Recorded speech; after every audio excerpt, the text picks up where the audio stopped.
एक गांव में एक बुजुर्ग महिला निवास करती थी, जो अपनी गहरी भक्ति और पूजा पाठ के लिए जानी जाती थी। वह प्रभु के भजन कीर्तन में लीन रहती थी। उसके जीवन में किसी प्रियजन का अभाव था। उसके बेटे और बेटियां सब दूर थे। उसकी एकमात्र संतान, जो उसके लिए महत्वपूर्ण थी, एक गाय थी। वह गाय की सेवा भावना में समय व्यतीत करती और जब समय मिलता तब प्रभु की स्तुति करती। गांव में जब भी पूजा या कोई धार्मिक आयोजन होता, वह अवश्य शामिल होती। उसकी भगवान के प्रति अपार श्रद्धा थी। हालांकि उसके जीवन में सुख दुख का चक्र हमेशा बना रहता है।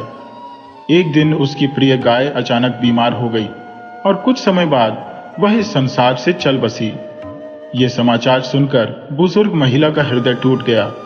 उसने बहुत आंसू बहाए और अपनी प्रिय गाय के लिए हर संभव प्रयास किए, परंतु वह जानती थी कि जो एक बार चला जाता है वह कभी वापस नहीं आता।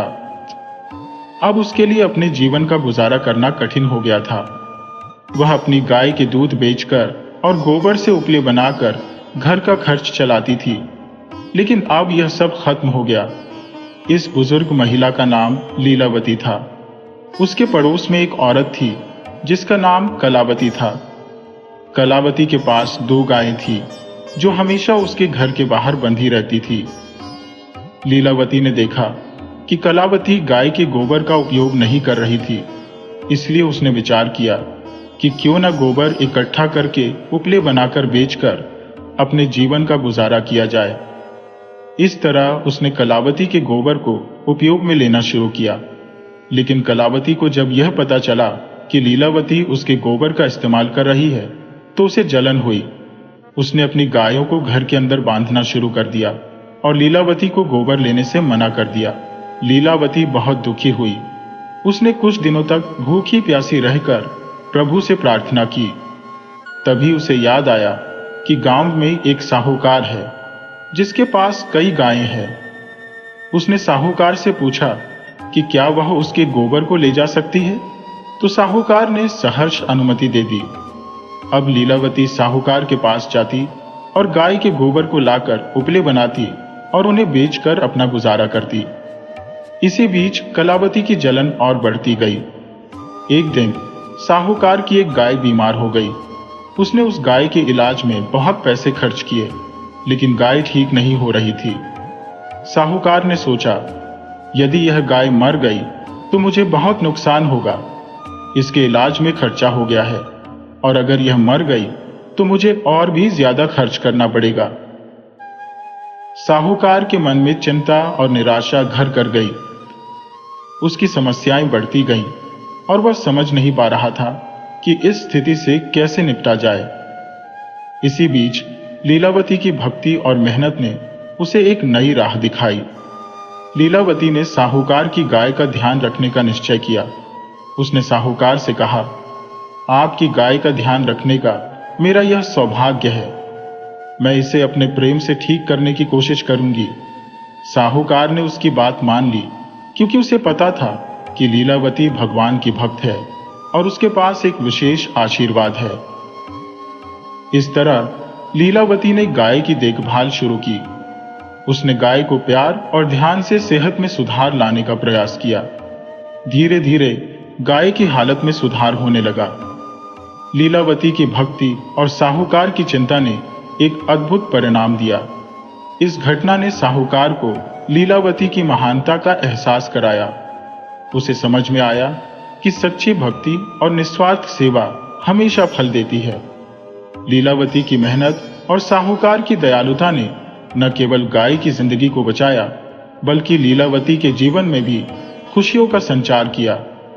अब साहूकार ने लीलावती के प्रति कृतज्ञता महसूस की और उसे अपनी गायों के गोबर के लिए कभी मना नहीं किया।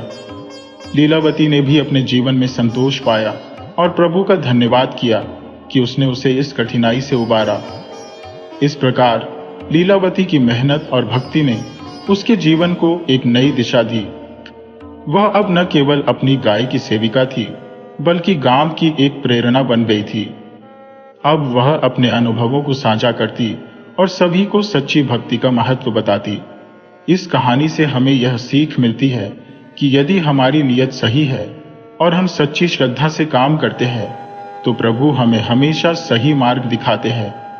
ऐसे ही लीलावती की भक्ति और साहूकार की दयालुता ने दोनों को सच्चे सुख की ओर अग्रसर किया। उस साहूकार ने एक योजना बनाई कि क्यों न वह अपनी बीमार गाय उस बूढ़ी अम्मा को दे दे। उसे शायद पता भी न चले कि गाय बीमार है और साथ ही उसे अपनी ओर से एक एहसान भी जताने का मौका मिल जाएगा। उसने बूढ़ी अम्मा को बुलाया और कहा, अम्मा, तुम इतनी दूर से आती हो और तुम्हारी उम्र भी ढल चुकी है, इसीलिए क्यों ना मैं ये गाय तुम्हें दे दूं। तुम इसके उपले बनाना और जो भी दूध निकले उसका उपयोग करना। इससे तुम्हारा गुजारा चल जाएगा और मुझे तुमसे कोई पैसे भी नहीं चाहिए। साहूकार ने राहत की सांस ली, यह सोचकर कि अब वह बीमार गाय से भी छुटकारा पा लेगा। बूढ़ी अम्मा गाय को पाकर बहुत खुश हुई। वह गाय को अपने आंगन में लेकर आई और उसे एक पेड़ के नीचे बांध दिया। अब वह रोज प्रभु का भजन करती और पूरी श्रद्धा से गाय की सेवा करने लगी। उन्हें इस बात का बिल्कुल भी अंदाजा नहीं था कि गाय बीमार है। वह गाय का दूध निकालती और सबसे पहले उस दूध का भोग माता रानी को लगाती। केवल भोग लगाने के बाद ही वह खुद खाना खाती। अम्मा की सच्ची लगन और सेवा से कुछ ही दिनों में गाय पूरी तरह से ठीक हो गई।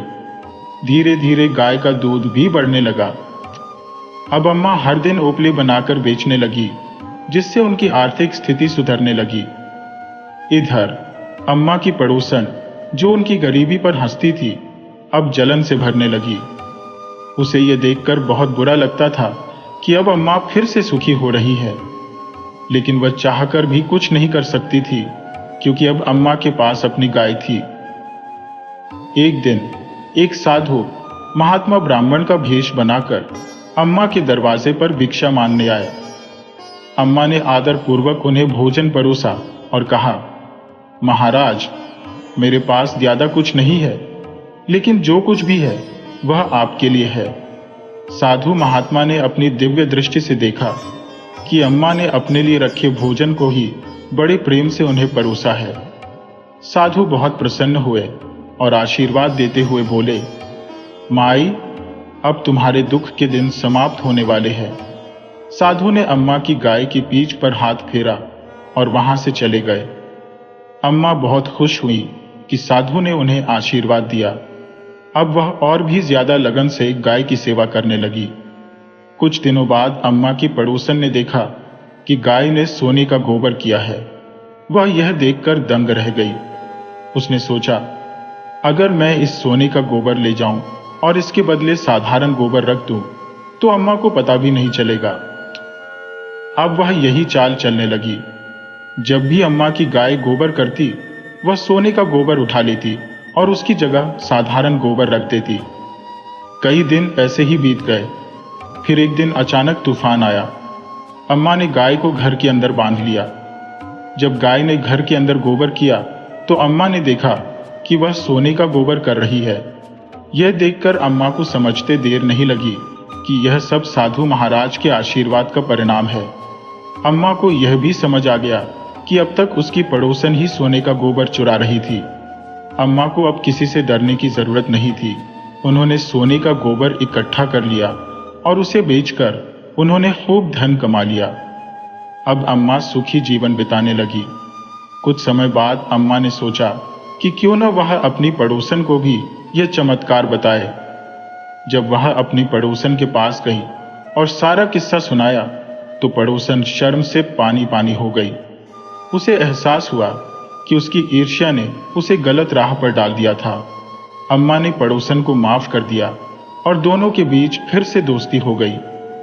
अम्मा अब रोज माता रानी की आराधना करती और सुखी जीवन जीती। उनके मन में यह विश्वास और भी गहरा हो गया कि सच्ची श्रद्धा और सेवा से ईश्वर हर किसी की मदद करता है, चाहे वह कितना भी गरीब या मजबूर क्यों ना हो। और इस तरह अम्मा की कहानी पूरे गांव में फैल गई। लोग कहते, देखो, माता रानी की कृपा से एक साधारण गाय ने अम्मा के जीवन में खुशियां भर दी। अम्मा की पूजा और भक्ति की मिसाल पूरे गांव में दी जाने लगी और वह हर किसी के लिए प्रेरणा बन गई। बुजुर्ग महिला ने अपनी पड़ोसी के बुरे इरादों पर ध्यान नहीं दिया और न ही किसी प्रकार की लड़ाई झगड़ा किया। अब कलावती ने अपनी गाय को अपने घर के अंदर ही बांधना शुरू कर दिया। जब उसकी पड़ोसन को गोबर मिलना बंद हुआ तो वह परेशान हो गई।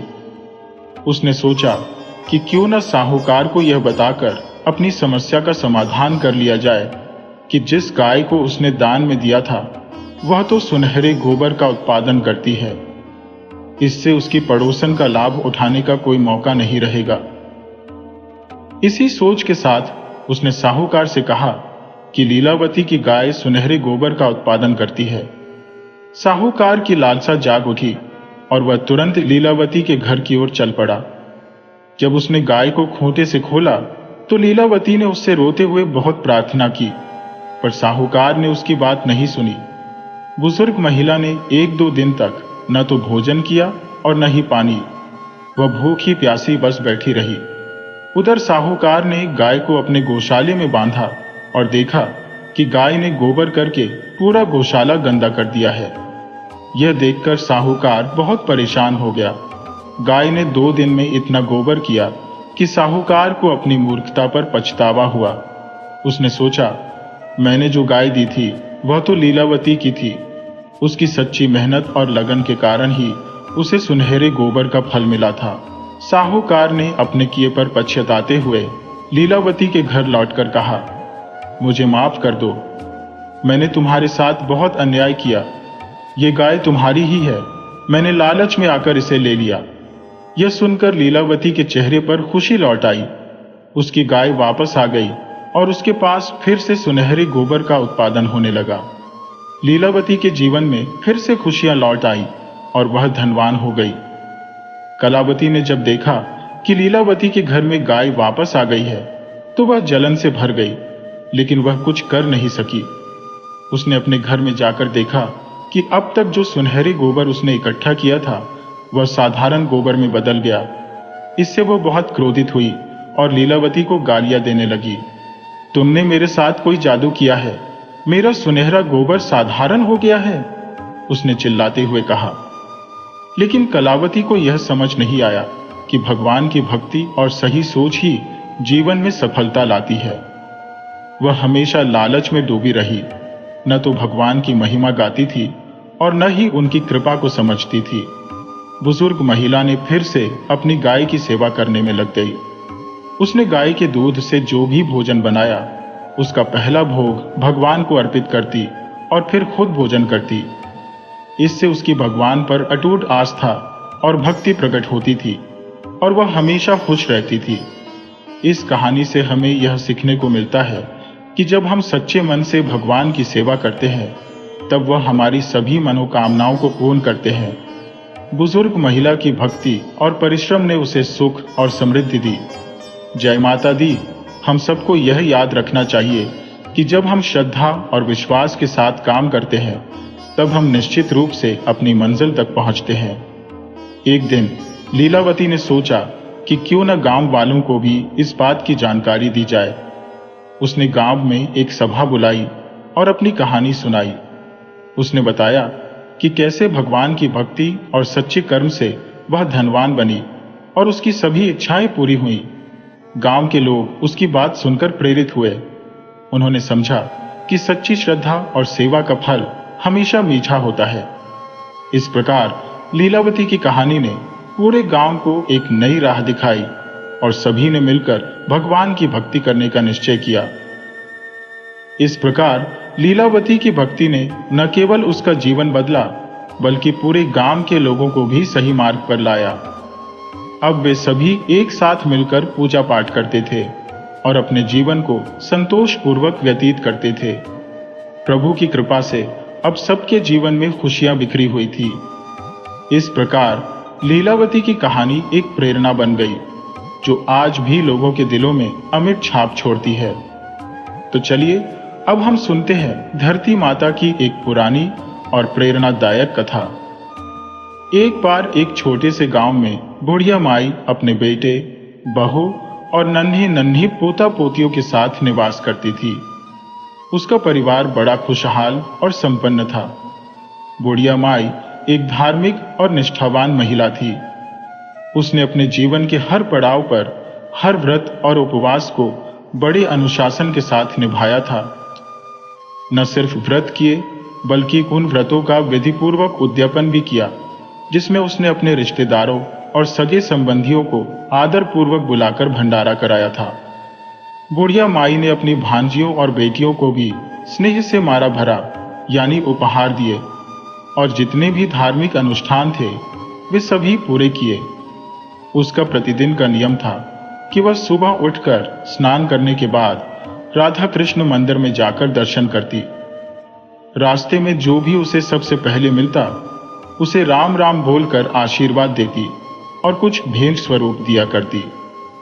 इसके साथ ही वह गायों को रोटी खिलाती, कुत्तों को भी खाना देती और चिड़ियों और कबूतरों को दाना पानी डालती। सब कुछ बड़ी शांति से चल रहा था, पर एक दिन उसकी 6 बहुओं और बेटों ने अलग रहने का निर्णय लिया। वे सब अपनी मां के पास आए और बोले, मां, हम अब अपने परिवार के साथ अलग रहना चाहते हैं। बुढ़िया माई ने बड़ी शांति से कहा, जैसा तुम सबको सही लगे करो, पर याद रखना यह निर्णय बिना झगड़े और बिना किसी कड़वाहट के हो। तुम्हारे पिता की भी यही इच्छा थी कि तुम सब अपने अपने हिस्से के साथ आगे बढ़ो। 6 बेटे अपने हिस्से के साथ अलग हो गए, लेकिन सबसे छोटा बेटा और उसकी पत्नी उसी पुश्तैनी मकान में मां के साथ रहने लगे। बुढ़िया माई ने अपने सबसे छोटे बेटे से भी कहा, बेटा, यदि तू भी अलग रहना चाहता है तो अपना हिस्सा लेकर अलग हो सकता है। पर बेटे ने विनम्रता से कहा, मां, मुझे कहीं नहीं जाना है। मुझे आपके आशीर्वाद और साथ की जरूरत है। मैं यहीं रहूंगा। बुढ़िया माई अपने पुराने नियमों के साथ जीवन जीती रही। रोज सुबह उठकर स्नान करती, मंदिर जाती और गाय, कुत्ते, चिड़ियों को खाना देती। लेकिन एक दिन ऐसा आया जब छोटा बेटा बीमार पड़ गया। कई दिनों तक वह काम पर नहीं जा सका और धीरे धीरे घर में राशन खत्म हो गया। बुढ़िया माई समझदार थी। उसने अपनी बहू से कुछ नहीं मांगा और अपनी 2 रोटियों में से एक के 4 टुकड़े करके एक हिस्सा गाय को, एक कुत्ते को और बाकी चिड़ियों कबूतरों को दे देती। वह अपने बेटे से अब कोई आर्थिक मदद की उम्मीद भी नहीं करती थी, क्योंकि उसे पता था कि बेटा काम पर नहीं जा पा रहा है।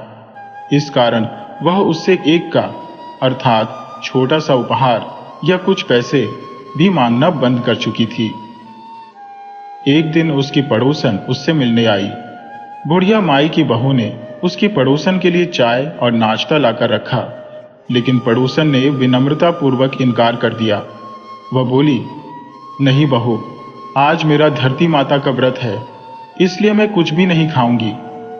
बुढ़िया माई ने यह सुनकर मुस्कुराते हुए कहा, व्रत करना बहुत पुण्य का काम है। जब तुम धरती माता का व्रत कर रही हो तब इसका फल अवश्य ही मिलेगा। कुछ समय बाद पड़ोसन चली गई, पर बुढ़िया माई के मन में कहीं एक सवाल रह गया। कभी उसका भी ऐसा समय था जब सब कुछ ठीक था। अब चीजें कठिन हो गई थी, पर उसे यकीन था कि धरती माता उसकी कठिनाइयों को जरूर दूर करेंगी। समय बीतता गया। धीरे धीरे घर में खाने पीने की समस्या बढ़ने लगी, लेकिन बुढ़िया माई ने अपनी श्रद्धा और विश्वास नहीं खोया।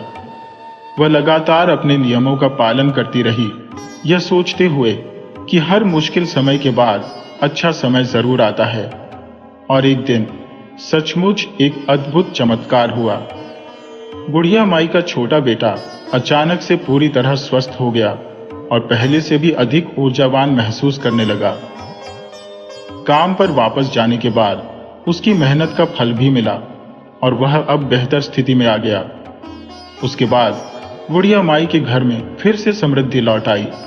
वह रोज की तरह मंदिर जाती, राम राम करती और अपनी गायों, कुत्तों, चिड़ियों का ध्यान रखती। उसकी श्रद्धा और धर्म में उसकी आस्था ने उसे जीवन की हर कठिनाई से पार पा लिया। बुढ़िया ने अपनी पड़ोसी से पूछा, बहन, धरती माता का व्रत यह क्या होता है? तब पड़ोसन ने उत्तर दिया, बहन, यदि तुमने सारे दान पुण्य किए हैं, व्रत उपवास रखे हैं, तो समझ लो कि यदि तुमने धरती माता की कथा नहीं सुनी या व्रत नहीं किया, तो मरने के बाद तुम्हें परलोक में पांव रखने के लिए धरती नहीं मिलेगी। बुढ़िया ने जिज्ञासा से पूछा, यह सब कैसे होता है?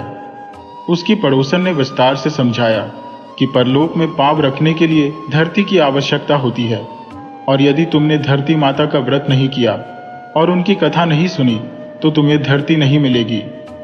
अब बुढ़िया ने धरती माता की कथा और व्रत की विधि जानने की इच्छा प्रकट की। पड़ोसन ने कहा, तुम्हें 7 दिन तक धरती माता की कथा सुननी होगी और साथ में व्रत भी रखना होगा। उसने बुढ़िया को व्रत की संपूर्ण विधि भी बताई और थोड़ी देर बाद वह वापस अपने घर लौट गई। अब बुढ़िया चिंतित हो गई कि घर में राशन नहीं है, पैसे नहीं है, तो धरती माता का व्रत कैसे किया जाए। उसने कुछ विचार किया और अपनी 7वीं बहू को भेजा कि वह 6 बड़ी बहुओं को बुलाए। थोड़ी देर बाद सभी 6 बहुएं अपनी सास के पास आईं और पूछने लगी, माता जी, आपने हमें क्यों बुलाया है? आपको हमसे क्या काम है? बुढ़िया ने कहा, बेटियों, मैंने अपने जीवन में सभी व्रत उपवास किए हैं और उनका उद्यापन भी कर दिया है, लेकिन मैंने धरती माता की न तो कथा सुनी है और न ही व्रत किया है।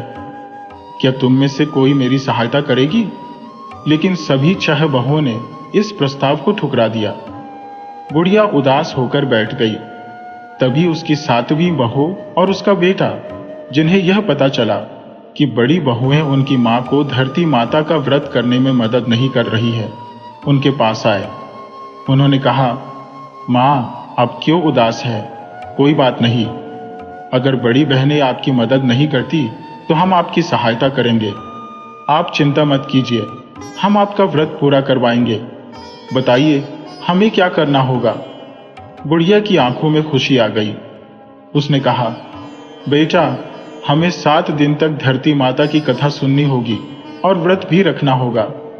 पीपल के पेड़ के पास 1.25 हाथ जितनी जमीन खोदकर उसके ऊपर 1.25 मीटर लाल और सफेद कपड़ा बिछाना होगा। फिर उस पर चावल, नारियल, 11 रुपए 25 पैसे रखकर कथा सुननी होगी। कथा हमें किसी पंडितानी से सुननी है और 7वें दिन उसी पंडितानी को भोजन कराने के बाद पूजा का सारा सामान उसे दे देना है। 7वां बेटा बोला, मां, तुम व्रत की तैयारी करो, मैं आज ही काम पर जा रहा हूं। वह बेटा काफी बीमार था, लेकिन अपनी मां के लिए धरती माता का व्रत पूरा करवाने की ख्वाहिश उसे काम पर भेजने के लिए प्रेरित कर रही थी। उस दिन उसे बहुत अच्छा काम मिला और शाम को उसे मेहनताना भी बढ़िया मिला। जब शाम को उसे मेहनताना मिला तो वह बहुत खुश हुआ। उसने उन पैसों से धरती माता की पूजा का सारा सामान खरीदा और साथ ही घर का राशन भी। सारा सामान लाने के बाद उसने अपनी मां को पूजा की सारी सामग्री दी और अपनी पत्नी से कहा, मेरी मां का 7 दिन तक अच्छे से ख्याल रखना, रोज अच्छे पकवान बनाकर खिलाना। दूसरे दिन बहू ने सास के नहाने के लिए पानी गर्म किया। सासू मां के नहाने के बाद 7वीं बहू ने कपड़े धोए और सुखाए। फिर वह सासू मां को लेकर पीपल के पेड़ के पास गई। वहां मंदिर की पंडितानी को भी बुलवाया। उन्होंने 1.25 हाथ जितनी भूमि खोदी, उसके ऊपर लाल और सफेद कपड़ा बिछाया, रोली का छीदा दिया और उस पर चावल, नारियल तथा 11 रुपए 25 पैसे रखकर पंडितानी से कथा सुनी। इसके बाद 7वीं बहू ने अपनी सास का हाथ पकड़कर वापस घर ले आई। घर आने के बाद उसने अपनी सास को चाय पिलाई और फिर घर का सारा काम किया। पति को काम पर भेजा और शाम को तीनों ने व्रत खोला। इस प्रकार 7वीं बहू ने अपनी सास की बहुत सेवा की। 7वें दिन उसी पंडितानी को, जिसे उन्होंने 7 दिन तक कथा सुनाई थी, उन्हें भोजन कराया। धरती माता के पूजा का सारा सामान उन्हें दिया और साथ ही 7वीं बहू ने साड़ी, पेटीकोट और दक्षिणा के रुपए सास के हाथ से पंडितानी को दिलवाए। उस दिन जब बहू रोज की तरह सास के कपड़े धोकर उन्हें उठाने गई तो वहां उसे हीरे, मोती, आभूषण और सोने चांदी के सिक्कों का ढेर मिला। बहू हैरान रह गई। वह भागी भागी अपनी सास और पति के पास आई और पूरी बात बताई। सास ने अपने बेटे और बहू के साथ उसी स्थान पर जाकर कहा, बेटा, यह तेरी सेवा का फल है। तुमने 7 दिन तक धरती माता का व्रत पूरा किया है। तुमने सच्चे मन से सेवा की है। रोज मेरे लिए गर्म पानी किया, मेरे कपड़े धोकर सुखाए, मुझे रोज हाथ पकड़कर कथा सुनने ले गई और फिर घर आने पर चाय पिलाई। बेटा, तुम इसकी हकदार हो। 7वां बेटा और बहू अपनी मां के चरणों में गिर पड़े। मां ने अपने बेटे और बहू को ढेरों आशीर्वाद दिए। जब इस घटना का पता बड़ी 6 बहुओं को चला तो वे तुरंत अपनी सास के पास आई और अपनी गलती की माफी मांगने लगी। वे सभी अपनी सासू मां को अपने घर ले जाना चाहती थी। यह धरती माता की कृपा थी कि उन्होंने बुढ़िया से खुश होकर उसे धन दौलत से भर दिया।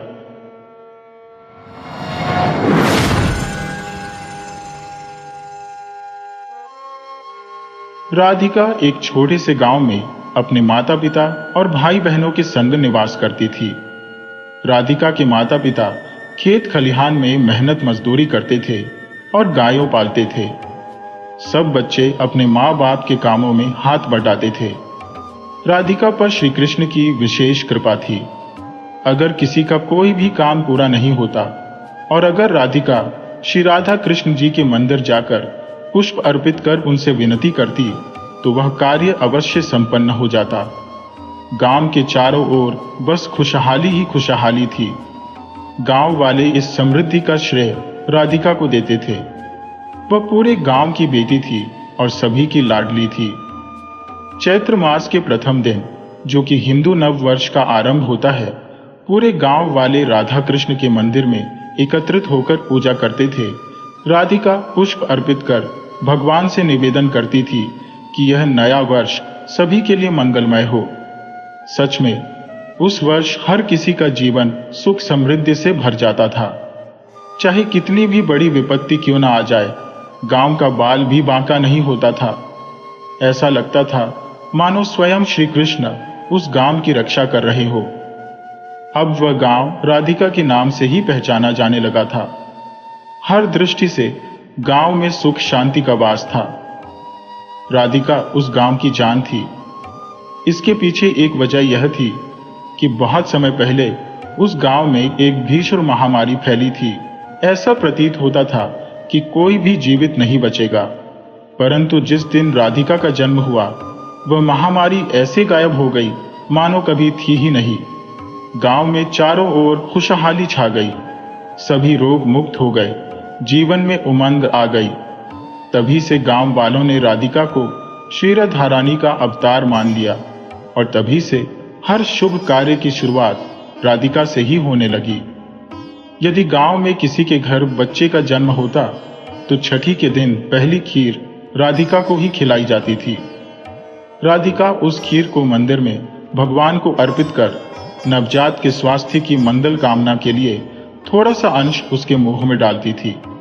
अगर किसी को चोट लग जाती तो राधिका का लगाया हुआ हल्दी का लेप चमत्कारी तरीके से घाव भर देता था और यदि कोई मरणासन्न अवस्था में होता तो उसे राधिका के हाथ से लगाया हुआ गंगा जल और तुलसी का एक कण दिया जाता। गांव वालों का विश्वास था कि यह अंतिम ग्रास उन्हें मुक्ति दिलाएगा और स्वयं श्री राधा कृष्ण उन्हें लेने आएंगे। राधिका के गांव में आगमन के बाद वहां की सुबह और शाम सुरीली और पावन हो गई थी। वह प्रातः ब्रह्म मुहूर्त में यमुना किनारे जाकर श्री राधा कृष्ण मंदिर के कपाट खोलकर पूजा अर्चना करती थी। उसकी मधुर आवाज में गाए गए आरती और भजन से समूचे गांव में दिव्यता की लहर फैल जाती थी। राधिका की मधुर आवाज से गांव का हर बाशिंदा नींद से जाग उठता और धीरे धीरे मंदिर की ओर खिंच चला आता। मंदिर के पास पेड़ों पर बैठी चहचहाती चिड़ियाएं भी अपनी आवाज से उस आरती में सुर मिला देती, जिससे आरती की मधुरता और बढ़ जाती और पूरा माहौल भक्तिमय और सुरीला हो जाता। ठीक इसी तरह शाम को भी राधिका जब मंदिर में पूजा अर्चना करके भजन गाती और फिर मंदिर के कपाट बंद करती तो पूरा गांव एक अजीब सी शांति और सुकून महसूस करता। गांव का जीवन बड़े ही सरल और सहज तरीके से चल रहा था। संध्या पूजन के बाद सभी बच्चे अपने अपने खेलों में मशगूल हो जाते, जिससे गांव में रौनक और चहल पहल बनी रहती। गांव में एक ही स्कूल था जो 12वीं तक की पढ़ाई की सुविधा देता था। उसके बाद की पढ़ाई के लिए बच्चों को शहर का रुख करना पड़ता था। जब भी किसी का बच्चा 12वीं कक्षा पास करता और शहर के कॉलेज में दाखिले का फॉर्म भरता, तो उसके माता पिता राधिका के पास आकर उससे श्री कृष्ण से प्रार्थना करने को कहते कि उनके बच्चे का दाखिला हो जाए। राधिका खुशी खुशी उनकी बात मान लेती थी। गांव के कई बच्चे शहर में पढ़ाई पूरी करके नौकरी कर रहे थे और सुखी जीवन बिता रहे थे। वे लोग छुट्टियों में अपने गांव आते और राधिका का बहुत आभार व्यक्त करते थे। राधिका का बड़ा भाई विनोद भी अगले साल 12वीं पास करके शहर जाने वाला था। उसका छोटा भाई 11वीं में था और बहन रीता 10वीं कक्षा में पढ़ रही थी। राधिका खुद 9वीं में थी। राधिका अपने बड़े भाई से बहुत प्यार करती थी और उसे गांव छोड़कर जाते देखना नहीं चाहती थी, लेकिन उसके पास कोई विकल्प नहीं था क्योंकि गांव में आगे की पढ़ाई की कोई व्यवस्था नहीं थी। विनोद ने 12वीं पास कर ली और अब उसे भी आगे की पढ़ाई के लिए शहर जाना था। माता पिता ने राधिका से कहा कि वह मंदिर जाकर श्री कृष्ण से प्रार्थना करे कि विनोद का दाखिला शहर के कॉलेज में हो जाए। राधिका भारी मन से मंदिर गई और आंसुओं से भरी आंखों से श्री राधा कृष्ण से विनती की कि उसके भाई का दाखिला शहर के कॉलेज में हो जाए। उसने एक दुख भरे मन से भजन गाया जिसमें उसने कहा, उबारो ही गिरधारी। गाते गाते उसकी आंखें आंसुओं से भर गई, लेकिन भजन गाना बंद नहीं किया। आखिरकार विनोद का दाखिला शहर में हो गया और वह आगे की पढ़ाई के लिए शहर में ही ठहर गया। समय बीतने के साथ साथ राधिका के दूसरे भाई बहन भी 12वीं पास कर शहर चले गए और गांव में राधिका अपने माता पिता के साथ अकेली रह गई।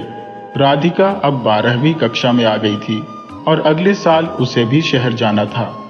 गांव के सभी लोग इस बात को लेकर चिंतित थे कि अगर राधिका भी गांव छोड़कर चली गई तो गांव का क्या होगा। राधिका खुद भी अपने भाई बहनों को याद करके उदास रहने लगी। वह शाम को आरती के बाद खेलकूद में भी हिस्सा नहीं लेती थी। एक दिन वह अपने आंगन में उदास बैठी थी कि तभी उसने देखा कि पड़ोस की ताई के घर कुछ लोग आए हुए थे। राधिका ताई के घर गई तो ताई ने उसे बुलाया और कहा, आओ बेटी राधिका, देखो कौन आया है।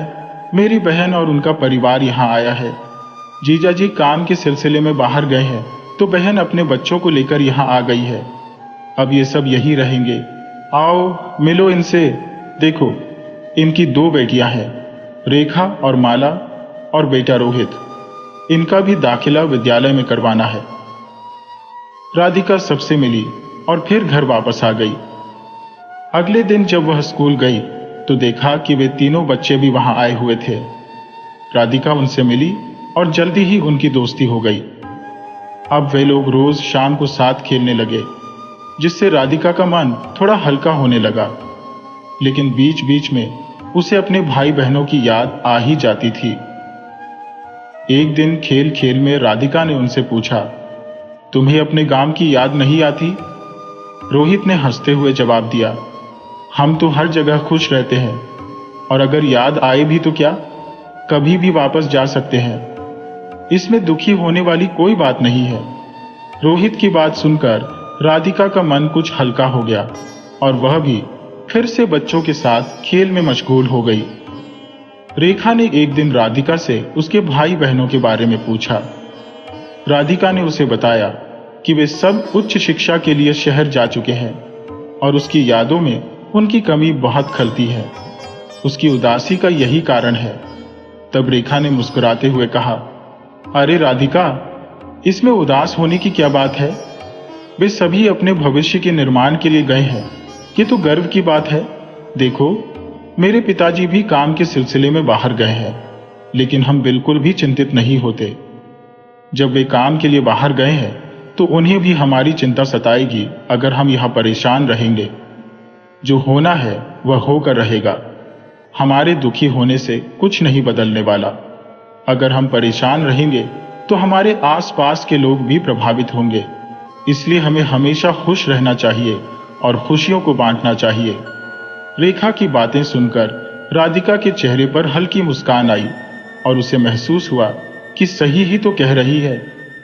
दोनों की दोस्ती गहरी हो गई और अब वे दोनों, रेखा और राधिका, एक साथ मंदिर में पूजा करती, एक साथ विद्यालय जाती और शाम को भी मंदिर में पूजा अर्चना के बाद खेलती। समय बीतते बीतते राधिका ने 12वीं की परीक्षा पास कर ली और उसने शहर के कॉलेज में दाखिले का फॉर्म भर दिया। यह खबर सुनकर राधिका के चेहरे पर खुशी की चमक आ गई।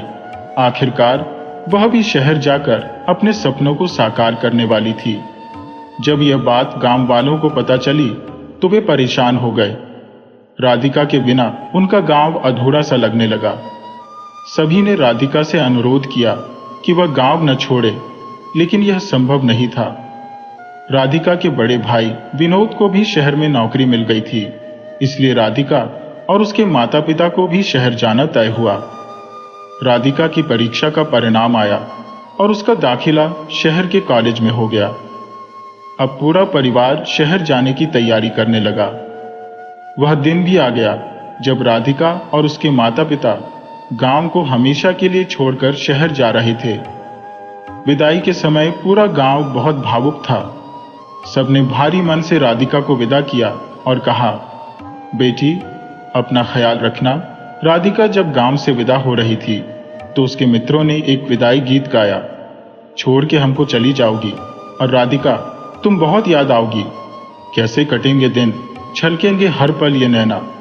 राधिका आंसुओं के साथ अपने गांव को अलविदा कहकर शहर चली गई।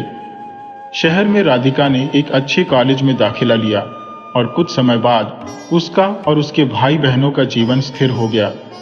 उनके माता पिता को शहर का जीवन कुछ खास पसंद नहीं आया।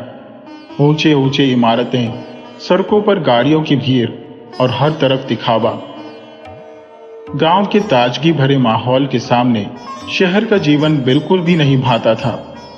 वहां खेतों की ताजी सब्जियां मिलती थी जिन्हें गांव में तोड़कर तुरंत बना लेते थे, लेकिन यहां सब्जियां महंगी और बासी मिलती थी। एक दिन उनके माता पिता ने अपने बच्चों से पूछा, बच्चों हम शहर क्यों आए हैं? हमें समझ नहीं आ रहा, लोग यहाँ क्यों रहना पसंद करते हैं? गांव में तो कितना सुख था, खुले खुले खेत, साफ हवा, अपनापन, हर त्योहार बड़े धूमधाम से मनाया जाता था। यहाँ का पानी भी मीठा नहीं है। तुम लोग सुबह काम पर जाते हो, रात को थक कर लौटते हो, ये कैसी जिंदगी है? आखिर लोग शहर के इस भाग दौड़ वाले जीवन को क्यों पसंद करते हैं?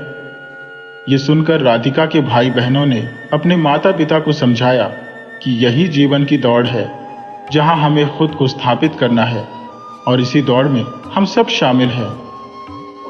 उनके माता पिता भी धीरे धीरे इस बात को समझने लगे, लेकिन फिर भी उनके मन में गांव की यादें हमेशा ताजा रही। विनोद बोला, आप लोग नहीं समझ पाओगे, कोई बात नहीं। अगर आपको शहर में मन नहीं लग रहा तो आप लोग वापस गांव जा सकते हो, लेकिन पहले हम सबकी शादी तो हो जाने दो। ये सुनते ही उसके माता पिता खामोश हो गए। विनोद के पिता बोले, अच्छा अब हमें तुम्हारी और यश के विवाह की तैयारी करनी चाहिए। तुम दोनों बताओ, तुम्हें गांव की कन्या चाहिए या शहर की? विनोद ने बेबाकी से जवाब दिया, पिताजी हमें शहर की कन्या चाहिए। गांव की कन्या शहर में एडजस्ट नहीं कर पाएगी और यहाँ दोनों को मिलकर रोजगार भी करना पड़ता है। विनोद के पिता ने कहा, ठीक है बेटे, तो बताओ कन्या कैसे ढूंढेंगे? विनोद ने मुस्कुराते हुए कहा, शहर में तो कन्याएं कंप्यूटर के माध्यम से ढूंढी जाती हैं।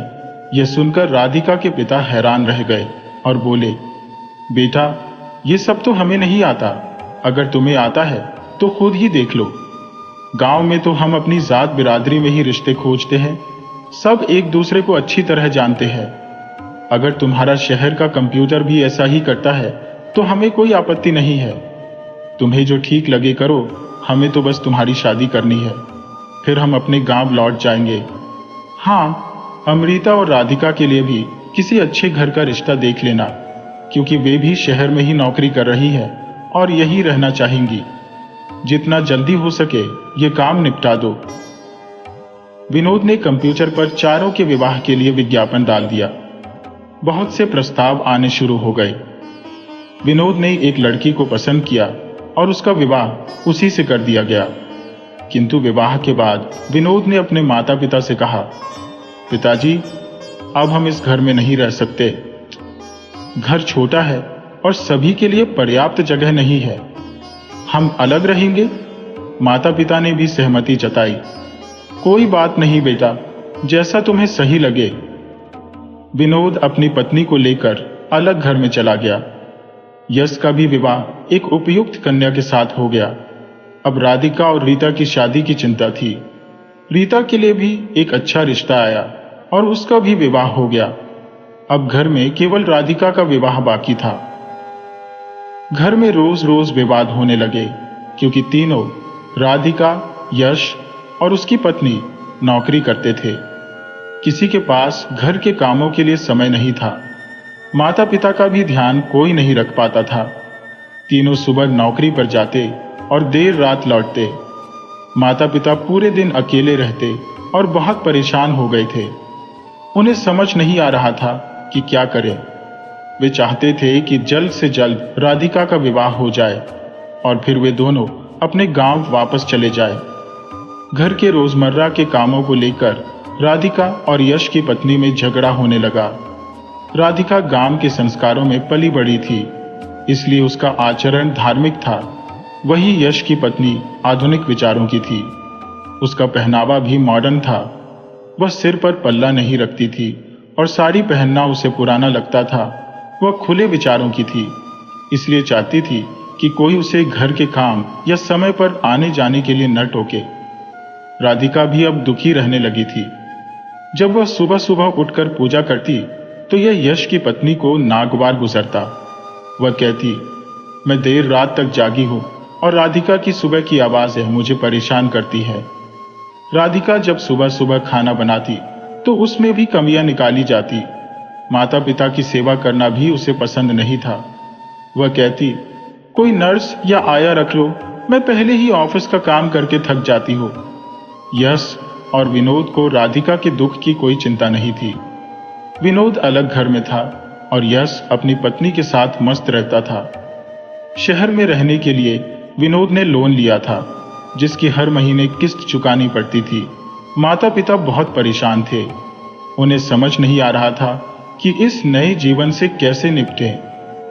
वे रोज के झगड़े से दुखी थे और चाहते थे कि जल्द से जल्द राधिका की शादी हो जाए और वे वापस गांव लौट जाए। विनोद का परिवार अब बड़ा हो चुका था।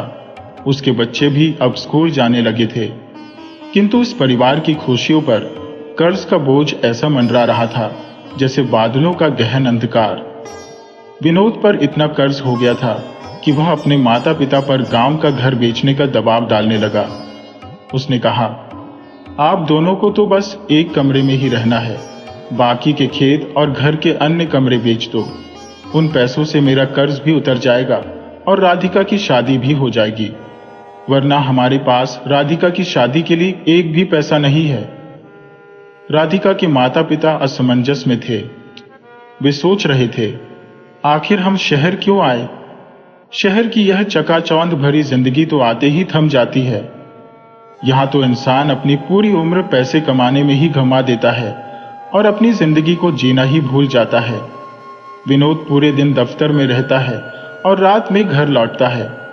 इस वजह से वह न व्यायाम कर पाता है, न ही अपनी सेहत का ध्यान रख पाता है और इस व्यस्त जीवन शैली ने उसे तमाम बीमारियों की चपेट में ला खड़ा किया है। 2 कमरों के मकान की ईएमआई भरने में इतनी मुश्किल हो रही है, जबकि गांव में तो एक बड़ा सा घर था जिसमें पूरा परिवार आराम से रह सकता था। वहां खेत थे जहां तरह तरह की फसलें उगाकर स्वादिष्ट भोजन प्राप्त किया जा सकता था। खेतों में काम करते करते खुद ब खुद व्यायाम भी हो जाता था, जिससे रोग पास नहीं फटकते थे। वहां शहरों जैसी गाड़ियों की रेलम पेल भी नहीं थी, न ही प्रदूषण। हवा ताजा और साफ रहती थी और सबसे बड़ी बात, वहां अकेलापन नहीं था। शहर की इस भाग दौड़ भरी जिंदगी में बुजुर्ग अक्सर अकेलेपन की वजह से ही मौत की नींद सो जाते हैं। गांव में तो जब शादियां होती थी तो पूरा गांव और आसपास के गांव भी शामिल होते थे। किसी भी बात की कोई कमी नहीं होती थी। पर शहर में तो शादी का मतलब ही कर्ज में डूब जाना है। विनोद और यश दोनों ही माता पिता पर दबाव बना रहे थे कि जल्द से जल्द राधिका की शादी कर दी जाए, वरना यश की पत्नी हमेशा के लिए मायके चली जाएगी और घर का वातावरण बिगड़ जाएगा। राधिका, जो गांव की लाडली थी, ये सब अपनी आंखों के सामने घटता देख रही थी।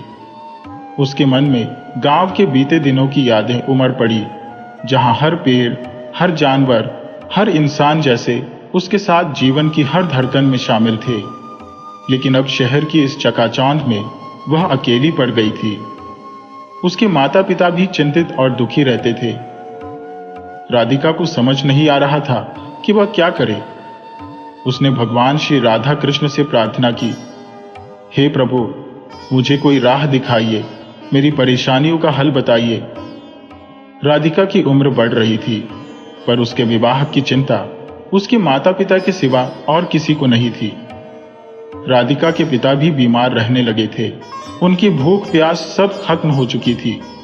यश लगातार माता पिता पर जोर डाल रहा था कि जल्द से जल्द जमीन और घर बेच दिया जाए, ताकि विनोद का कर्ज उतर सके और यश अपने सपनों का घर खरीद सके। क्योंकि अभी तक जिस घर में वे सब रह रहे थे वह किराए का मकान था। माता पिता और राधिका बहुत परेशान थे। राधिका की नौकरी से मिलने वाला वेतन पिता के इलाज और घर के अन्य खर्चों में ही खत्म हो जाता था। यश और उसकी पत्नी को घर के किराए, बिजली के बिल से कोई मतलब नहीं था। उनके पास गांव की जमीन बेचने के अलावा कोई चारा नहीं था, क्योंकि विनोद भी बहुत परेशान था। पिता ने हार मानकर कहा, जैसा तुम्हें सही लगे बेटा, वैसा करो। जल्द ही उन्होंने गांव की जमीन और घर बेच दिया। अब गांव में बस एक छोटा सा कमरा और एक रसोई घर ही बचा था, जिसमें राधिका के माता पिता को रहना था। न जाने ईश्वर को क्या मंजूर था, गांव की जायदाद बेचते ही पिता की मृत्यु हो गई। अब राधिका और उसकी मां अकेले रह गई। विनोद ने अपना कर्ज चुका दिया। यश ने भी अपने लिए नया घर ले लिया और राधिका की शादी के लिए पैसे बचने का नाम ही नहीं था। शहर की इस चकाचौंध में जहां एक तरफ विनोद और यश ने अपनी मुश्किलें हल कर ली, वहीं राधिका और उसकी मां अकेले इस भीड़ में खो गए थे। दिनेश की पत्नी राधिका उस पर क्रोध से बरस पड़ी। हालात इस कदर बिगड़ चुके थे कि राधिका की मां ने ठान लिया कि वह राधिका को वापस गांव ले जाएगी। राधिका के विवाह के लिए पैसों की कमी थी और उसके दोनों भाई उससे कन्नी काटे हुए थे। रीता अपनी गृहस्थी में मशगूल थी और मां का हालचाल जानने भी नहीं आती थी।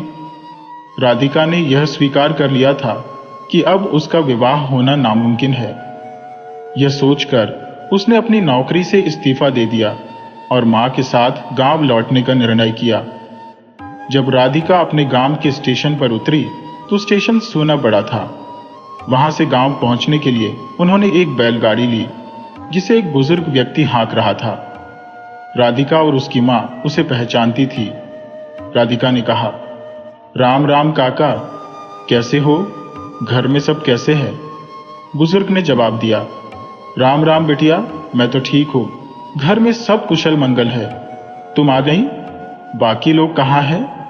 राधिका ने मुस्कुराते हुए कहा, हाँ काका, आ गई, और फिर बाकी सवालों को अनसुना कर दिया। राधिका की मां ने पूछा, भैया, इस उम्र में भी बैलगाड़ी क्यों चला रही हो? आराम के दिन है अब तुम्हारे। काका ने दुख भरी हंसी हंसते हुए कहा, क्या बताऊं भाभी, अब सब कुछ पहले जैसा नहीं रहा। याद है जब आप लोग गांव छोड़कर जा रहे थे, तब राधिका ने श्री राधा कृष्ण से प्रार्थना की थी। याद है राधिका बिटिया? राधिका ने सिर हिलाते हुए कहा, हाँ काका, याद है। मैंने प्रार्थना की थी कि शहर जाने के बाद कोई भी श्री राधा कृष्ण के मंदिर में आकर शहर जाने की मन्नत मांगे तो उसकी मुराद पूरी हो।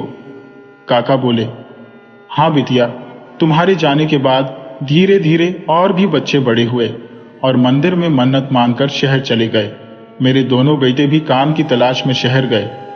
काम मिल भी गया, लेकिन शहर में मकान खरीदने के लिए पैसे की जरूरत पड़ी तो मैंने यहाँ की जमीन बेच दी और उन्हें दे दिए। अब वह कहते हैं कि थोड़े दिन बाद मुझे भी शहर ले जाएंगे। पत्नी तो रही नहीं, अकेला बचा हूं। जब तक शहर नहीं जाता तब तक बैलगाड़ी चलाकर अपना गुजर बसर कर लेता हूं। गांव तो अब सूना पड़ गया है, कुछ ही परिवार बचे हैं। धीरे धीरे सब शहर चले जाएंगे। गांव अब किसे अच्छा लगता है, आराम तो शहर में ही है। राधिका चुपचाप आसपास का दृश्य देखने लगी। काका ने पूछा, वैसे तुम वापस कैसे आई? राधिका की मां ने उत्तर दिया, मेरे पति की मृत्यु के बाद मन कहीं लगता नहीं भैया। मेरी तबीयत ठीक नहीं रहती और गांव आने का मन कर रहा था, इसलिए मैंने राधिका से कहा और वह मेरे साथ आ गई। काका ने कहा, अच्छा किया, इसी बहाने मंदिर में भजन कीर्तन होगा। क्यों राधा बिटिया, अभी भी पूजा करती हो या भूल गई? वैसे तुम्हारे जाने के बाद मंदिर की देखभाल करने वाला भी कोई नहीं बचा। सब अपने अपने कामों में व्यस्त हो गए। किसी का भी गांव में मन नहीं लगता। धीरे धीरे सभी शहर चले गए। राधिका काका की बातें सुनकर उदास हो गई। उसने किसी तरह खुद को संभाला और काका का ध्यान दूसरी बातों पर लगाया। उसे समझ नहीं आ रहा था कि वह क्या करे। शहर जहां वह रह नहीं सकती थी और गांव जहां वह अपनी मां के साथ आई थी, वह भी अब पहले जैसा नहीं रहा। काका ने आगे कहा, अब तो राधिका की शादी की उम्र हो गई है। बिटिया, जब शहर में विवाह करो तो मुझे भी बुलाना। शहर के विवाह कैसे होते हैं मैं भी देखना चाहता हूं। मेरे दोनों पुत्रों ने शादी कर ली, लेकिन मुझे नहीं बुलाया। कोई बात नहीं, तुम्हारी शादी जरूर देखूंगा। मैं भी शहर देखना चाहता हूं। शहर अच्छे होते होंगे, तभी तो जो भी वहां जाता है वापस नहीं आता। कभी कभी घूमने या जमीन जायदाद बेचने ही आते हैं और फिर हमेशा के लिए शहर में बस जाते हैं। शहर सच में गांव से अच्छे होते होंगे बिटिया। राधिका यह सुनकर चुप थी, क्योंकि वह तो शहर की सच्चाई देख चुकी थी और इसलिए ही गांव वापस आई थी। राधिका और उसकी मां बैलगाड़ी में बैठकर धीरे धीरे गांव की ओर बढ़ रही थी। रास्ता बिल्कुल सुनसान था, जैसे किसी ने उस पर उदासी की चादर फैला दी हो। पहले जैसी रौनक चहल पहल कहीं दिखती ही नहीं थी। राधिका ने काका से पूछा, काका, हमारे खेत और घर कौन खरीद रहा है? काका ने भारी मन से उत्तर दिया, बिटिया, यह बहुत से परदेसी हैं जो अपने ऐशो आराम के लिए फार्म हाउस बना रहे हैं। कभी कभी मौज मस्ती के लिए आ भी जाते हैं। जैसे जैसे बैलगाड़ी आगे बढ़ी, राधिका को गांव के खेत नजर नहीं आए। चारों ओर ऊंची ऊंची दीवारें खड़ी थी और हर तरफ आलीशान फार्म हाउस नजर आ रहे थे। उसने निराशा से कहा, काका, यहां तो खेत बचे ही नहीं। लगता है जैसे हम सीमेंट के जंगल से गुजर रहे हैं। मन ही मन वह सोचने लगी, जिस जगह को छोड़कर हम लोग शहर की ओर भागे थे, अब वहीं पर दूर देश के लोग आकर बसे हुए हैं। आखिर ऐसा क्या कारण है जो उन्हें यहाँ खींच लाया? सीधी सी बात है, जैसे हमारे शहर रहने लायक नहीं बचे, वैसे ही उनके देश भी अब जीने लायक नहीं रहे होंगे। हमने इस शहरीकरण का पाठ इन्हीं विदेशियों से तो सीखा है। एक दिन आएगा जब हम भी प्रकृति की गोद में लौटने को मजबूर होंगे। आज मुझे अपनी भूल का एहसास हो रहा है। काश मैं कभी शहर नहीं गई होती, पुराने दिन वापस आ जाते। ये सोचकर उसकी आंखों में आंसू झलक आए। उसने किसी तरह खुद को संभाला। काका ने आगे कहा, बिटिया, तुम लोगों ने भी तो सब कुछ बेच दिया। जाओ कभी अपने खेत देखने, वहां भी अब एक भव्य फार्म हाउस खड़ा है। मगर बिटिया, वे लोग तुम्हें अंदर नहीं जाने देंगे। हमसे कहते हैं कि हमें पसंद नहीं करते। बहुत अजीब लगता है जब कोई तुम्हारी ही जमीन पर तुम्हारे साथ अजनबी जैसा बर्ताव करे। लेकिन क्या करें बिटिया, हमने ही तो इन विदेशियों को अपनी जमीन का मालिक बनाया है। हमारे यहाँ तो अतिथि को भगवान माना जाता है। अतिथि देवो भवः की परंपरा में पल्ले बड़े हम अतिथि का आदर सत्कार करते हैं, लेकिन ये लोग हमें इंसान भी नहीं समझते। हमारे साथ ऐसा व्यवहार करते हैं जैसे कोई आवारा पशु उनके दरवाजे पर आ गया हो। ये लोग अपने पालतू जानवरों तक से अच्छा बर्ताव करते हैं, लेकिन हमारे साथ नहीं। कोई बात नहीं, हम लोग तो यहाँ सदा के लिए रहने वाले नहीं। एक दिन सब अपने शहर लौट जाएंगे, फिर कौन आएगा यहाँ? काका ने एक गहरी सांस लेते हुए कहा, मैं तो वापस मुड़कर भी नहीं देखूंगा। सही कह रहा हूं ना बिटिया? राधिका काका की बातें सुनकर एकदम चुप हो गई। उसकी आंखों में फिर से आंसू छलक आए। वह क्या बताए काका को कि सच्चाई क्या है? बैलगाड़ी धीरे धीरे आगे बढ़ती जा रही थी और राधिका को गांव के खेतों की जगह फार्म हाउस नजर आ रहे थे। उसने काका से पूछा, यहां तो खेत बचे ही नहीं, सब जगह फार्म हाउस बन गए हैं। इनकी देखभाल कौन करता है? काका ने बताया, बिटिया ये लोग यहां नौकर रखते हैं, ये नौकर ही उनकी देखभाल करते हैं। ये विदेशी लोग तो बस कभी कभी आते हैं। गांव में अब कुछ ही घर बचे हैं जिनमें परिवार रह रहे हैं, लेकिन वे भी बिक जाएंगे और उनके परिवार भी शहर चले जाएंगे, फिर वहां भी फार्म हाउस बन जाएंगे। तुम कभी अपने खेत देखना, वहां बहुत सुंदर फार्म हाउस बना है, मगर वे लोग तुम्हें अंदर नहीं जाने देंगे। हम लोगों को तो ये पसंद ही नहीं करते। राधिका के दिल पर जैसे किसी ने घाव कर दिया हो। वह कुछ भी कहने की स्थिति में नहीं थी, बस गांव की इस बदलती तस्वीर को देखती रही। राधिका चुपचाप बैठी विचारों के समंदर में गोते लगा रही थी। गांव छोड़कर शहर की चकाचौंध के पीछे भागने के लिए मन ही मन खुद को कोस रही थी। उसकी सोच ने उसे घेर लिया। आखिर क्यों हम सब अपने गांव के सुकून को छोड़कर सिर्फ एक बेहतर जीवन की उम्मीद में शहर की ओर रुख करते हैं? शहरी जीवन में हर कोई व्यस्त, लेकिन एकदम अकेला। सब अपने में उलझे, कोई अपनापन नजर ही नहीं आता। गांव की खूबसूरती, वहां की सरलता और पवित्रता अब उसे सपनों जैसी लगने लगी थी। गांव में हर कोई एक दूसरे के साथ बिना किसी स्वार्थ के खड़ा रहता है। वहां के घर बड़े बड़े होते हैं, आंगन में खेलते बच्चे, पास ही बहती हुई नदी, चारों ओर फैले हरे भरे खेत और सुबह की पहली किरण के साथ पक्षियों की चहचहाहट, जैसे एक नए जीवन का संगीतमय स्वागत हो। वहां किसी भी तरह का प्रदूषण या शोरगुल नहीं। शांति की चादर ओढ़े एक नई सुबह का एहसास होता है। राधिका के दिल में गांव की यादें ताजा हो गईं। क्यों हम अपने गांव के महल जैसे घरों को बेचकर शहर के कबूतर खानों में कैद हो जाते हैं, जिसे हम बड़ी शान से कहते हैं कि हमने शहर में फ्लैट ले लिया है। ये तो जैसे जीवन को समाप्त करने की तैयारी कर रहे हैं और फिर भी गर्व से कहते हैं हम तो शहर में रहने लगे हैं। काका को कैसे समझाऊं? शहर की इस अंधी दौड़ ने हमसे हमारा सब कुछ छीन लिया है। शहर में सब लुटेरों की बस्ती है, किसी का कुछ नहीं बचता, समय, पैसा, रिश्ते और शरीर तक। राधिका सोचने लगी, गांव में ही सच्ची खुशहाली है, तभी तो विदेशी लोग यहाँ शांति की तलाश में आते हैं। अगर शहरों में कुछ अच्छा होता तो ये लोग यहाँ कभी ना आते। पहले ये लोग हमारे देश को लूटने आए थे, सब कुछ लूट कर ले गए, अब फिर से वापस क्यों आ रहे हैं? जरूर हमारे गांव में कुछ तो खास बात है जो ये लोग दोबारा यहाँ रहना चाहते हैं। वह काका को समझाने की कोशिश करने लगी, लेकिन अब वह क्या कहे? वह तो खुद ही उलझन में थी।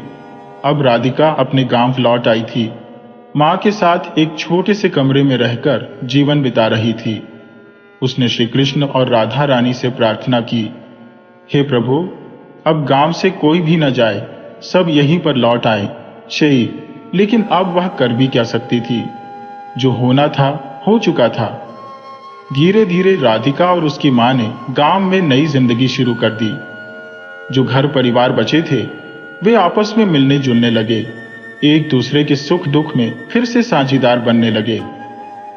राधिका ने अपनी पुरानी दिनचर्या को अपनाना शुरू कर दिया। मंदिर जाती, पूजा पाठ करती और राधा रानी से प्रार्थना करती।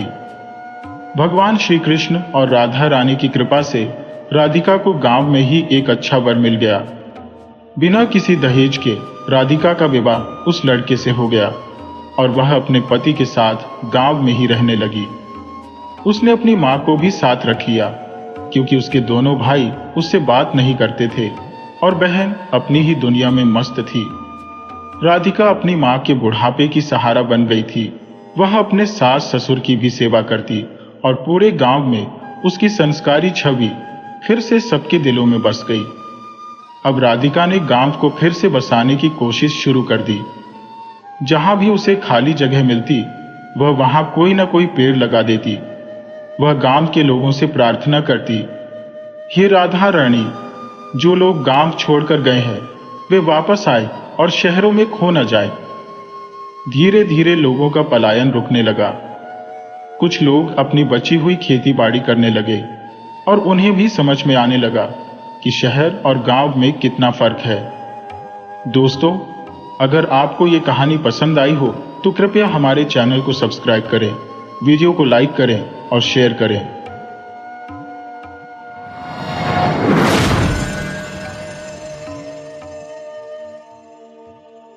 एक छोटे से गांव में बिमला और कमला नाम की दो पड़ोसनें निवास करती थी। दोनों के बीच एक गहरा बंधन था, लेकिन बिमला के मन में कमला के प्रति एक छुपी हुई जलन थी। दोनों अवसान माता की पूजा में समर्पित थी, लेकिन बिमला हमेशा कमला से दिखावे की होड़ में लगी रहती थी। कमला का घर थोड़ा छोटा था, इसलिए बिमला अक्सर उसकी तिरछी बातें करती रहती थी। फिर भी वे एक दूसरे की सहेली थी और हमेशा साथ रहती थी। कमला के स्वभाव में विनम्रता भरी थी। वह सच्चे मन से भगवान की उपासना करती थी। जब भी किसी पड़ोस में काम होता, दोनों साथ मिलकर जाती। वे एक तालाब से पानी भरने के लिए एक साथ जाती थी और घर के काम में एक दूसरे का हाथ बटाती थी। फिर भी बिमला के मन में जलन का कीड़ा हमेशा सक्रिय रहता था। उसे यह देखकर चिढ़ होती थी कि लोग कमला को कितना पसंद करते हैं, जबकि वह खुद मुंहफट और झगड़ालू थी। बिमला हमेशा कड़वे बोल बोलती और दूसरों का दिल दुखाती। उसकी अमीरी का घमंड उसे सब पर हावी रखता था। एक दिन जब कमला और बिमला तालाब पर पानी भरने गईं, तो रास्ते में उन्होंने एक पेड़ के नीचे एक वृद्धा को बैठे देखा। वह वृद्धा उनसे विनम्रता से बोली, बेटिया, मुझे बहुत जोर से प्यास लगी है, कृपया मुझे पानी पिलाओ। बिमला ने तिरस्कार भरे स्वर में उत्तर दिया, हमें क्या इतना समय है कि हम तुम्हें पानी पिलाएं? अगर तुम्हें प्यास लगी है तो तालाब कितना दूर है, जाकर खुद पी लो। वृद्धा ने कहा, बेटी, मैं चल नहीं सकती, मेरी उम्र के कारण चलने में परेशानी होती है, कृपया मेरी मदद करो। लेकिन बिमला की घमंड ने उसे चुनौती दी और वह आगे बढ़ गई। कमला ने वृद्धा के पास जाकर उसे पानी पिलाया। वृद्धा ने कहा, भोली बेटी, तुमने मुझे पानी दे दिया, क्या तुम थोड़ी दूर पर मेरी झोपड़ी के लिए एक घड़ा भरकर रख सकती हो? जब मुझे आवश्यकता होगी मैं उसे ले लूंगी। कमला ने उत्तर दिया, बिल्कुल माँ, मुझे बता दो, मैं तुम्हारे घड़े में पानी डाल दूंगी। तभी बिमला तुनक कर बोली, तुझे घर के काम नहीं है क्या, जो चल नहीं सकती? कमला ने विनम्रता से कहा, बिमला, यह वृद्धा है और इसे चलने में कठिनाई होती है, चलो हम इसका घड़ा भर देते हैं। बेमन से बिमला ने भी साथ चलने की सहमति दी। जब वे वृद्धा की झोपड़ी में पहुंची तो वहां सोने और चांदी के घड़े देखे। यह देखकर बिमला के मन में लालच जाग उठा। उसने वृद्धा से पूछा, आप इन घड़ों का क्या करती है? वृद्धा ने कहा, मैं जरूरतमंदों की मदद करती हूँ। जिनके पास घड़े नहीं होते उन्हें देती हो, लेकिन जिनके पास है उन्हें नहीं देती। बिमला को सोने का घड़ा बेहद भा गया। वह किसी भी कीमत पर उसे पाना चाहती थी। कमला ने वृद्धा के घड़े में पानी डाला और लौट आई। घर आकर बिमला अपने काम में जुट गई, लेकिन उसे नींद नहीं आई। वह पूरी रात सोचती रही कि कैसे उस वृद्धा से सोने और चांदी का घड़ा हासिल किया जाए। अगले दिन वह सुबह जल्दी उठ गई और कमला से कहा, कमला, चल जल्दी चलो, आज पानी भरने जाना है। कमला ने उत्तर दिया, बिमला, इतनी सुबह पानी भरने जाना क्या आवश्यक है? आज का दिन तो हम थोड़ा लेट जाकर काम कर सकते हैं। बिमला ने उस दिन के बाद कमला से दूरियां बनाना शुरू कर दिया। वह चाहती थी कि कमला उसकी योजनाओं का हिस्सा बने, लेकिन कमला की सरलता उसे और चिढ़ा रही थी। बिमला ने मन में ठान लिया कि वह अकेले ही उस वृद्धा के खजाने पर हाथ डालने का प्रयास करेगी। वह अगले दिन फिर से तालाब की ओर बढ़ी और वृद्धा की झोपड़ी पर पहुंच गई। वहां पहुंचकर उसने देखा कि वृद्धा फिर से उसी पेड़ के नीचे बैठी है। बिमला ने सोचा, अगर मैं इस वृद्धा को बहलाकर उसके सोने और चांदी के घड़े हासिल कर लूं, तो मैं अपने जीवन की सारी समस्याओं का समाधान कर सकूंगी। वृद्धा ने बिमला को देखकर मुस्कुराई और कहा, बेटी, क्या तुम फिर से मेरी मदद करने आई हो? बिमला ने हंसते हुए कहा, हाँ मां, मैं तुमसे एक बात पूछना चाहती हूँ। क्या तुम मुझे उन घड़ों में से एक घड़ा दे सकती हो? वृद्धा ने देखा कि बिमला का इरादा सही नहीं है, लेकिन उसने कहा, बेटा, जो घड़े मेरी जरूरत के हैं उन्हें मैं किसी को नहीं दूंगी। बिमला ने योजना बनाई कि वह वृद्धा को कुछ और बातें करके उसकी मदद के बहाने उस खजाने तक पहुंच जाएगी, लेकिन उसके दिल में कुछ और ही चल रहा था। एक सुबह बिमला ने कमला को अपने पास बुलाया और कहा, कमला, चलो इस बार हम वृद्धा के पास जाते हैं। मैं एक योजना बना रही हूं जिससे हमें सोने और चांदी के घड़े मिलेंगे। कमला ने हैरानी से पूछा, क्या? बिमला, यह सही नहीं है। हमें उसे मदद करनी चाहिए, न कि उससे कुछ चुराने का सोचें। लेकिन बिमला ने अपनी जिद पर अड़ी रही।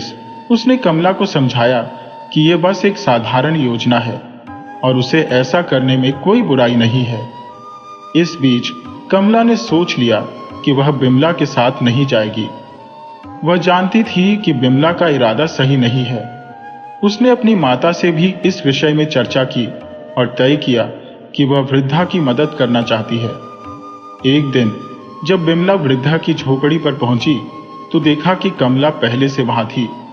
कमला ने वृद्धा से कहा, मां, क्या मैं आपकी मदद कर सकती हूं? बिमला ने चिढ़ते हुए कहा, कमला, तुम यहां क्यों आई हो? तुम्हें तो अपनी जिंदगी में व्यस्त रहना चाहिए।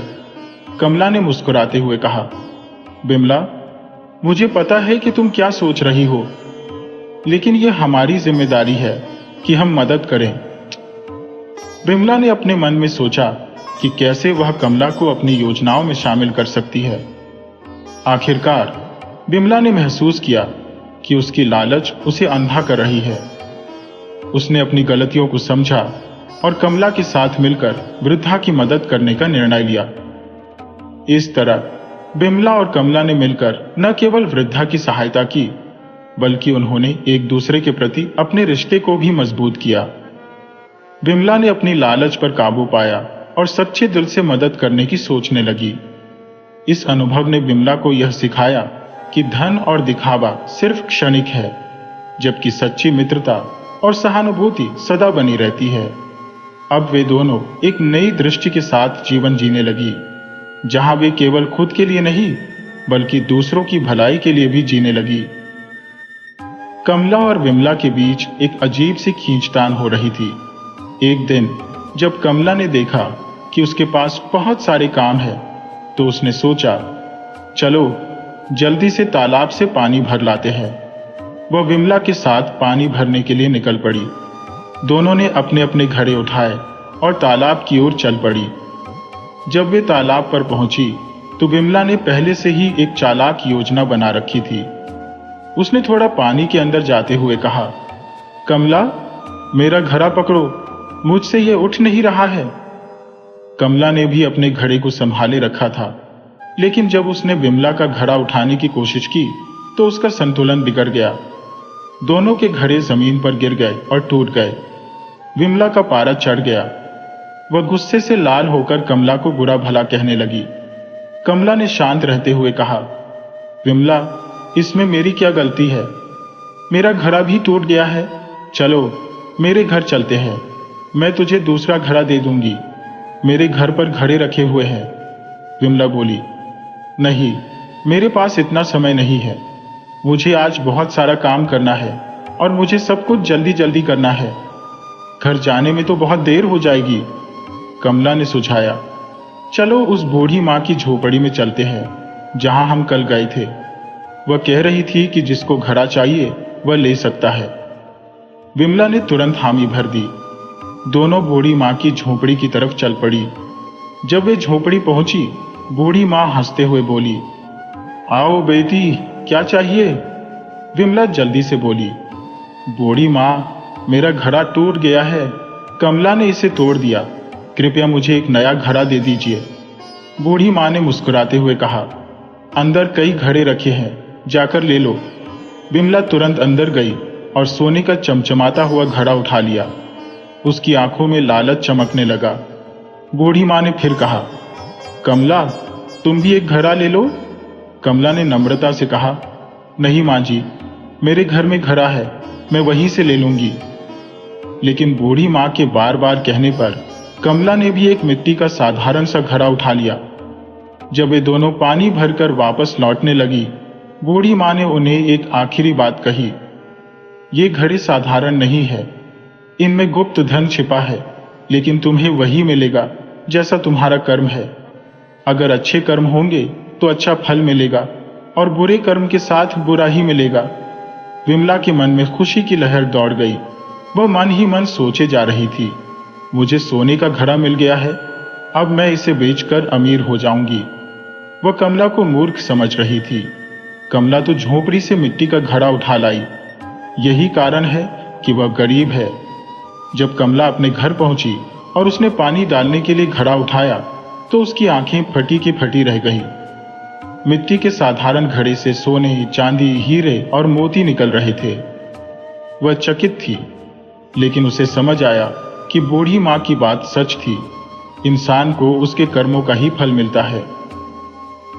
वहीं दूसरी ओर विमला अपने सोने के घड़े को देखकर बहुत खुश थी।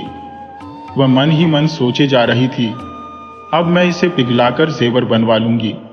लेकिन जैसे ही उसने घड़े को तोड़ने की कोशिश की, घड़ा खाली निकला। उसकी सारी उम्मीदें धूल में मिल गईं। कमला के अच्छे कर्मों ने उसे दौलत दी, जबकि विमला का लालच उसे ठग कर चला गया।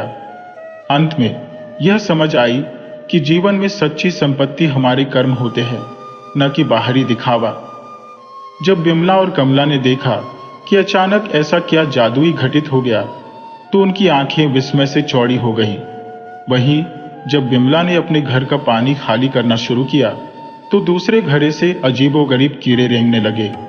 ये कीड़े उसके शरीर पर चढ़कर उसे काटने लगे, जिससे विमला का शरीर लहूलुहान हो गया और उसकी त्वचा पर काले धब्बे उभर आए। यह नजारा देखकर विमला जोर जोर से रोने लगी। कमला, जो उसके पड़ोस में थी, उसकी कराही सुनकर दौड़ी आई। उसने विमला की स्थिति देखकर आश्चर्य से भर गई और पूछा, विमला, ये सब क्या हो रहा है? विमला ने कहा, मुझे नहीं पता, लगता है इस पानी में कुछ जादू है। उसने वृद्धा को गालियां देनी शुरू कर दी। कमला ने विमला को शांत करते हुए कहा, इस तरह मत बोलो, शायद तुमने कुछ गलत किया होगा।